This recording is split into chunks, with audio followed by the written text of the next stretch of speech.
We are just under a month away from the NHL trade deadline, and it's becoming clearer and clearer by the day that the Edmonton Oilers need to go out and get a goaltender. If it's not priority number one for Ken Holland, then it should be very, very high on the list. So far this season, they've been getting subpar goaltending, and that's really not up for debate. Mikko Koskinen has a save percentage of .899. Mike Smith has a save percentage of .895.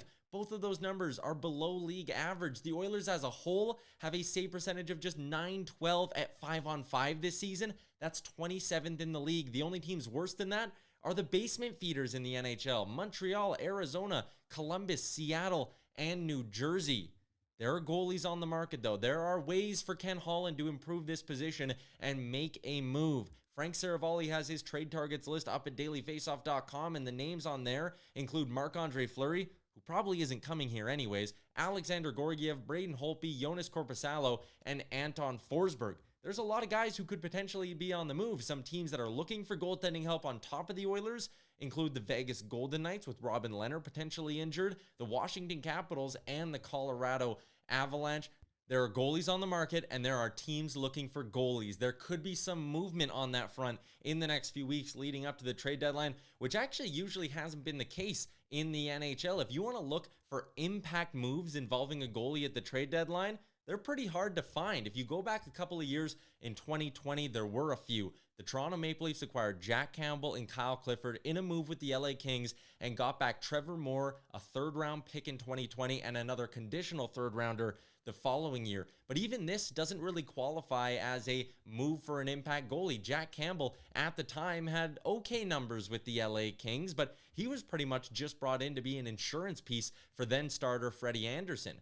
A few weeks later, at that trade deadline, the Vegas Golden Knights also got Robin Leonard from the Chicago Blackhawks in a move that saw Malcolm Subban, a low-level prospect, and a second-round pick go back to the Hawks in that deal. But that trade was similar to the Toronto Maple Leafs one as well. The Vegas Golden Knights had Marc-Andre Fleury between the pipes. Leonard was kind of just an insurance policy for them. So a couple of interesting moves there, but neither were really teams that needed goalies going out and actually getting a starter. If you want to look for a trade like that, you need to go all the way back to the 2014 trade deadline when the St. Louis Blues made a big splash, acquiring Ryan Miller along with Steve Ott from the Buffalo Sabres in exchange for Yaroslav Halak, Chris Stewart, William Carrier, a first-round pick in 2015, and a third-round pick in 2016.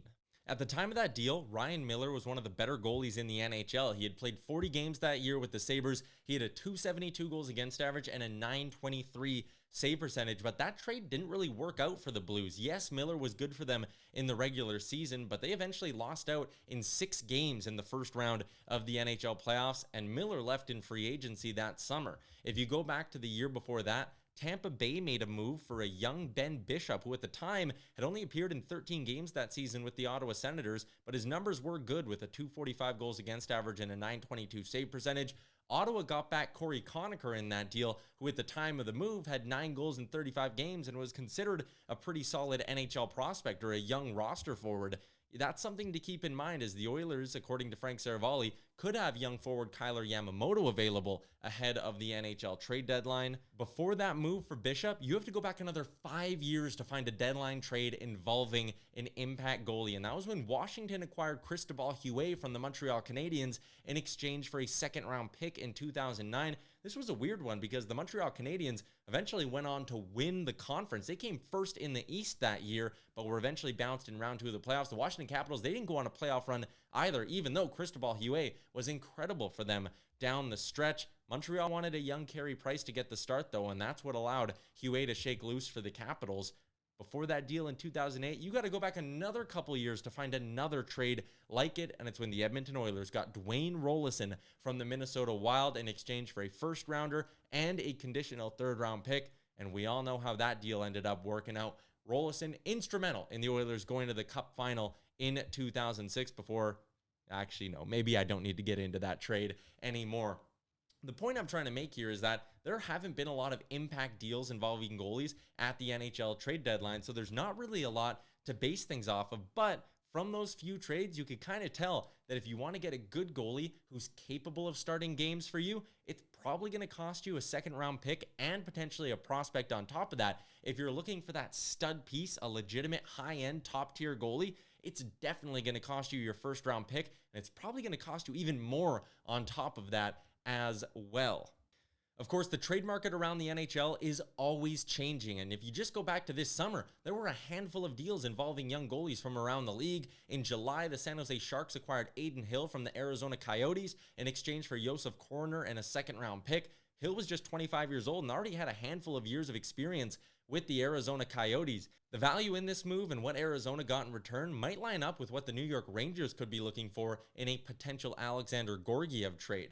A couple of days after that move, it was the Detroit Red Wings acquiring Alex Nedeljkovic from the Carolina Hurricanes. This guy was a Calder Trophy finalist. He played playoff games for the Carolina Hurricanes, and all he cost the Red Wings was Jonathan Bernier, who eventually walked in free agency, and a third-round pick. This is a deal that, I mean, at the time, the Oilers probably should have been all over acquiring a guy like Alex Nedeljkovic, but Steve Yzerman and the Red Wings were able to jump all over that trade. A couple of days after that, Washington acquired Vitek Vanacek from the Seattle Kraken just a few weeks after the Kraken took him from Seattle in the expansion draft.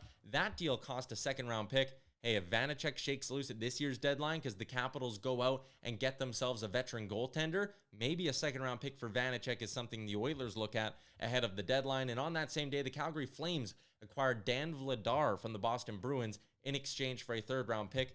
It's absolutely insane that the Flames paid the same price for Vladar as the Red Wings did for Alex Nedeljkovic, who's been actually really good for them this year as well. So if you look at the recent prices, if you look at the past deals around the deadline for impact goalies, if Ken Holland wants to upgrade this position, and I think that he should, it's likely going to cost him his second-round pick at a minimum, and it could cost him even more than that if he wants to take a big swing at a guy who can come in and be a number one and maybe be the 2022 version of Dwayne Rollison. Don't forget to follow along and hit that like and subscribe button here at the Nation Network YouTube. We're only a few weeks away from the trade deadline, and we'll have more trade content coming as we creep closer to March 21st.